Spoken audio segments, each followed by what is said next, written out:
एक गांव में धीरज नाम का सेठ रहता था जो बहुत ही लालची था।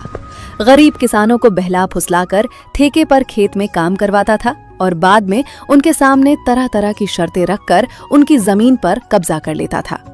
देखो नीरज, ये गरीब किसान भी बड़े अजीब होते हैं। जानवरों की तरह दिन रात मेहनत करते रहते हैं और बदले में 2 वक्त की रोटी के लिए तरसते हैं। पर मुझे देखो, मुझ जैसा मालिक बस बैठे बैठे हुक्म चलाता है और सारी फसल मेरी हो जाती है। सच कहते हैं सेठ जी, पूरा गांव आपकी मुट्ठी में है। इनकी मेहनत का फायदा उठाना आपसे बेहतर और कोई नहीं जानता। पूरे गांव पर आपका ही राज है।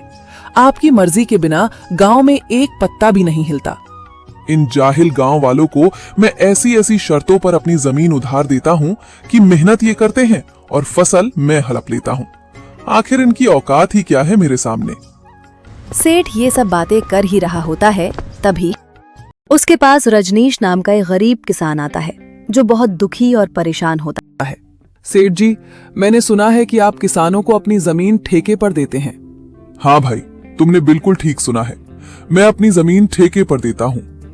ठीक है सेठ जी, मैं भी आपकी जमीन पर खेती करना चाहता हूँ। मुझे भी कुछ महीनों के लिए अपनी जमीन ठेके पर दे दीजिए।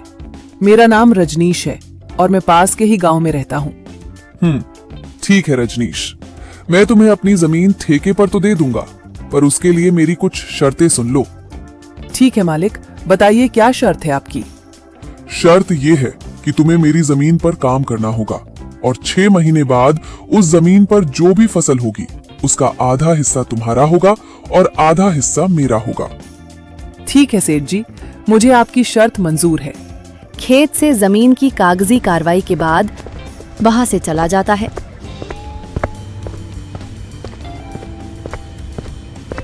और अगले दिन खेती करने के लिए वो खेत में पहुंच जाता है। चलो, सेठ जी से जमीन तो मिल गई है, अब इसमें खेती करता हूँ। उम्मीद है इस साल अच्छी फसल होगी। मुझे बहुत मेहनत करनी होगी, तभी मेरे हिस्से में कुछ बच पाएगा। रजनीश दिन और रात एक एक करके कड़ी मेहनत करता है और फसल उगाता है। कुछ महीनों बाद खेतों में फसल लहलहाने लगती है। रजनीश अब उस फसल की कटाई भी शुरू कर देता है। चलो भाई, इस साल तो बहुत अच्छी फसल हुई है। अगर आज ये फसल सेठ ले जाएगा तो कुछ हिस्सा मेरे भाग में आ ही जाएगा। उससे मेरा घर कुछ दिनों तक चल जाएगा। रजनीश की फसल की कटाई की बात सेठ धीरज के कानों तक पहुंची। अरे सेठ जी, सुनते हो क्या? मैंने सुना है आज रजनीश अपनी फसल की कटाई कर रहा है। इस बार रजनीश की फसल बहुत अच्छी हुई है। क्या क्या सच में? ये तो बहुत अच्छी खबर है। वो आज फसल की कटाई कर रहा है। चलो चलकर देखते हैं।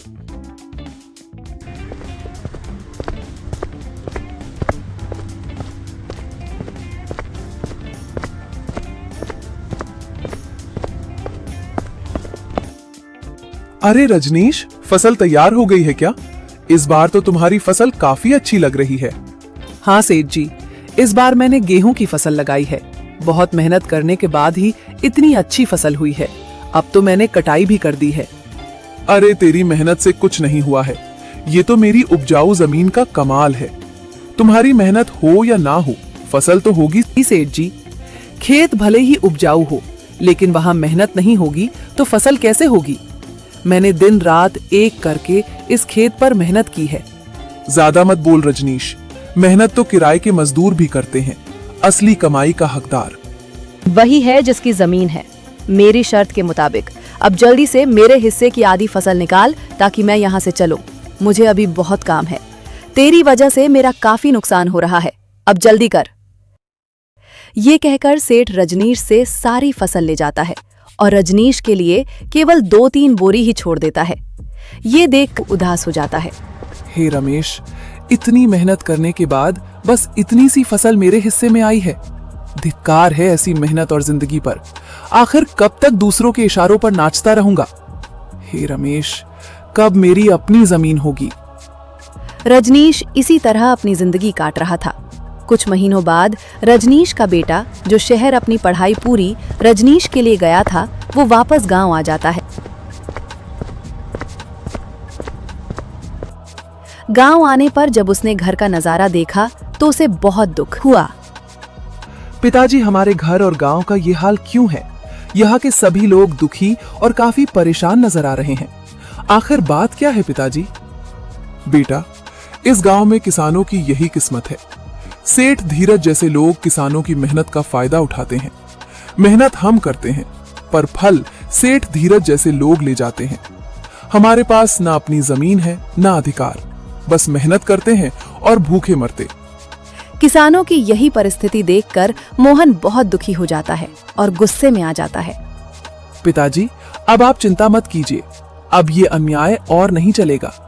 आज मैं खेती करूंगा और उस लालची धीरज को उसी की शर्तों से उसकी चालाकी का जवाब दूंगा। अगले ही दिन मोहन सेठ धीरज के घर पहुंच जाता है।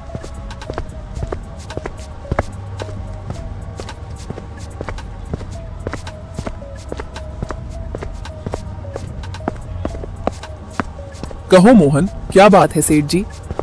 पिताजी की जगह इस बार मैं खेती करूंगा। मुझे ठेके पर कुछ जमीन चाहिए। क्या बात है भाई, क्या बात है? अब तुम खेती करोगे? जाओ अभी। अभी तुम्हारे अंदर इतना भी दम नहीं है बच्चे। पढ़े लिखे लड़के खेती करने के मामले में गधे साबित होते हैं। नहीं सेठ जी, आप ऐसा मत बोलिए। मैं पढ़ा लिखा जरूर हूँ, पर हूँ तो एक गरीब किसान का बेटा ही ना। खेती करना मेरा धर्म है। चल ठीक है, मान लेता हूँ। वैसे भी आजकल कामकाज क्या रह गया? सभी लोग पढ़ लिख कर ऐसे ही बेरोजगार घूम रहे हैं और अंत में मजदूरी ही करते हैं। आपका बहुत बहुत धन्यवाद शेठ जी। अरे धन्यवाद बाद में दे देना, पहले तुम मेरे नियम और शर्तें तो सुन लो बच्चे। क्या शर्त है सेठ जी, बताइए। हम ये तो बच्चा है, इस बार इसे ऐसी शर्त बताऊंगा कि इसकी सारी फसल मेरी हो जाएगी। वैसे भी इसका पिता रजनीश गेहूं की फसल लगाता है, तो ये बेवकूफ भी गेहूं ही लगाएगा। अच्छा मोहन सुनो, तुम जो भी फसल लगाओगे उसका आधा मैं रखूंगा और आधा तुम रखोगे, लेकिन ऊपर का हिस्सा मैं रखूंगा और नीचे का हिस्सा तुम्हारा होगा। अगर मेरी ये शर्त मंजूर है तो बोलो। ठीक है सेठ जी, मुझे आपकी शर्त मंजूर है। अब ऐसा ही होगा।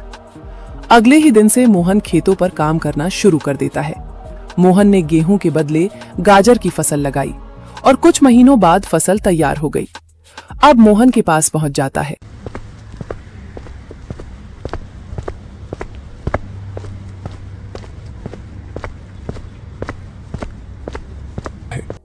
अरे मोहन, शर्त याद है ना तुम्हें?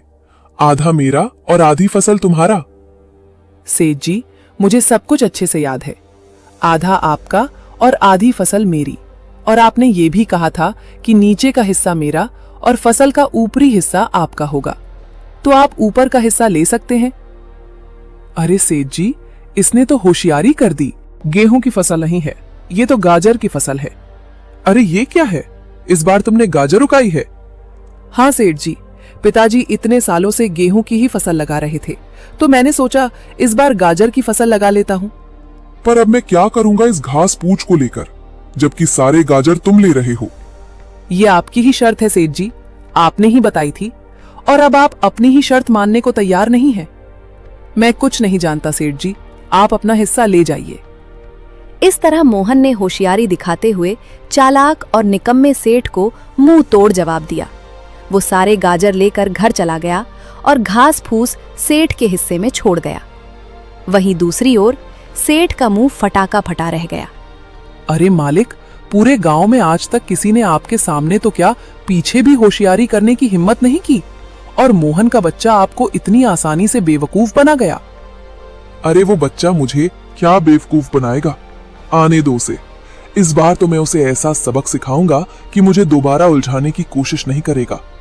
कुछ दिन के बाद मोहन दोबारा सेठ के घर आता है। कैसे हो सेठ जी?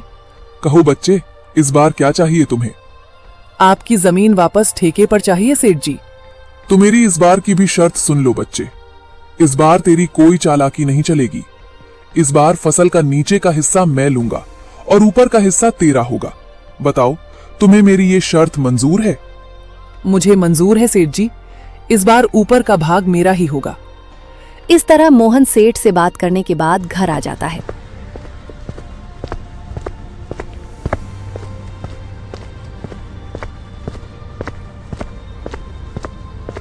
और इस बार दोबारा खेती करने की तैयारी में लग जाता है। मोहन इस बार गेहूं की फसल लगाता है और कुछ महीनों बाद मोहन की फसल काफी अच्छी होती है। अरे वाह, इस बार गेहूं की फसल खूब अच्छी हुई है। आने दो उस चालाक सेठ को, इस बार उसे अच्छे से मजा चखाऊंगा। कुछ दिन बाद सेठ मोहन के पास आता है।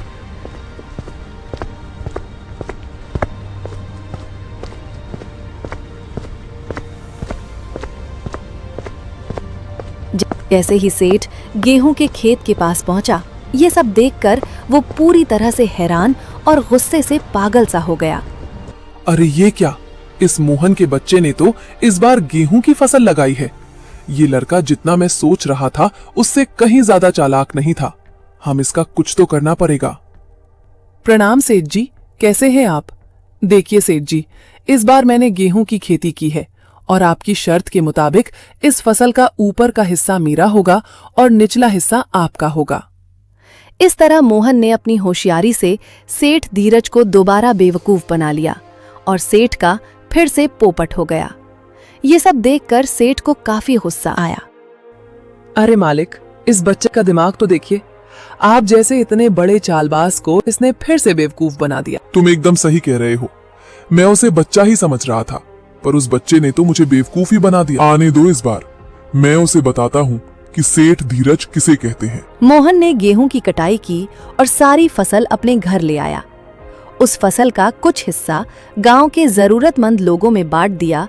मोहन और उसका पिता रजनीश दोनों ही बहुत खुश थे। कुछ दिनों बाद फिर से फसल उगाने का समय आया। चलो, आज उस चालाक सेठ से दोबारा मुलाकात करता हूँ और इस साल भी ठेके पर जमीन लेकर फसल उगाता हूँ। देखता हूँ इस बार शर्त में कौन सी कुटिल चाल चलता है। इस तरह मोहन उस चालाक सेठ के पास फिर से पहुंच जाता है।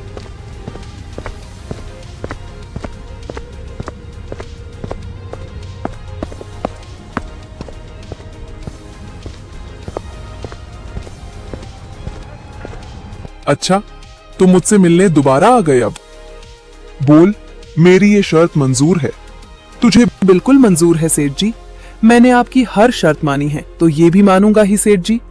चलो, अब मैं चलता हूँ, मुझे अब फसल उगाने की तैयारी करनी है।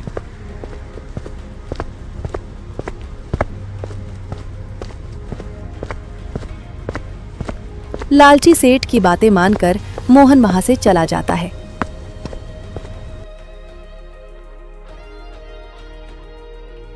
मोहन फिर से खेती की तैयारी में लग जाता है और इस बार वो केले की फसल लगाता है। इस बार खेत में कौन सी फसल लगाई है बेटा? पिताजी, इस बार मैंने केले की खेती की है, फसल काफी अच्छी हुई है। इस बार भी मुनाफा अच्छा होगा पिताजी।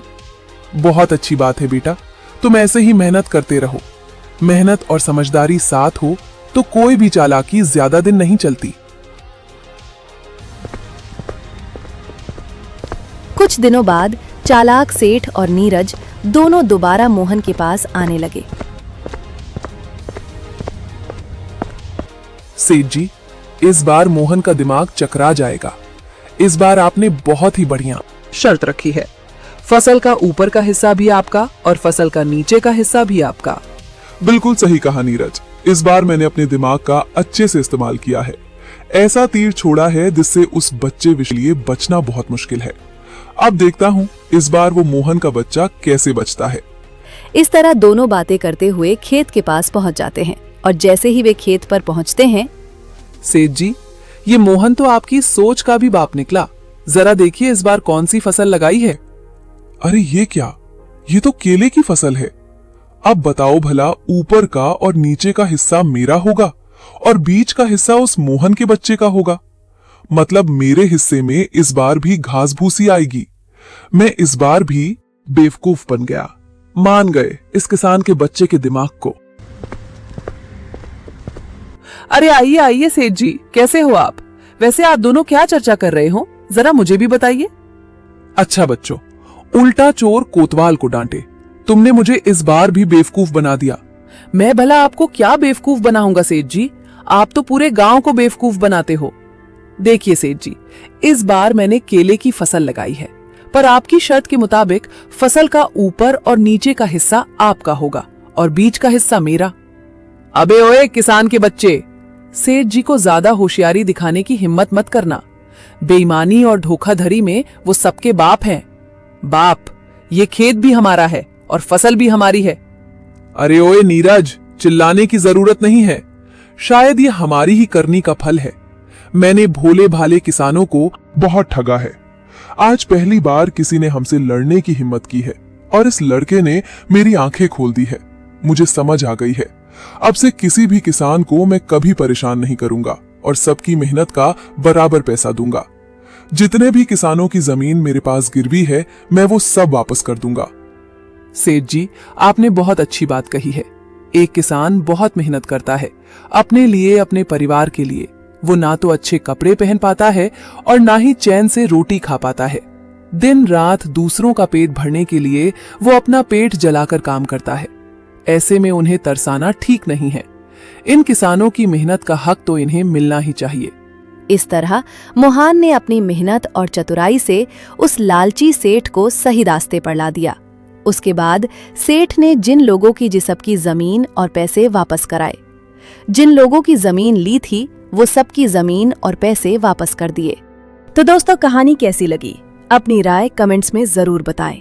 मेरे चैनल MP कॉमेडी 8788 को सब्सक्राइब कर ऑल नोटिफिकेशन जरूर करें। वीडियो को लाइक और हाइप करें और अपने दोस्तों को शेयर जरूर करें और मेरे चैनल को याद रखें। धन्यवाद।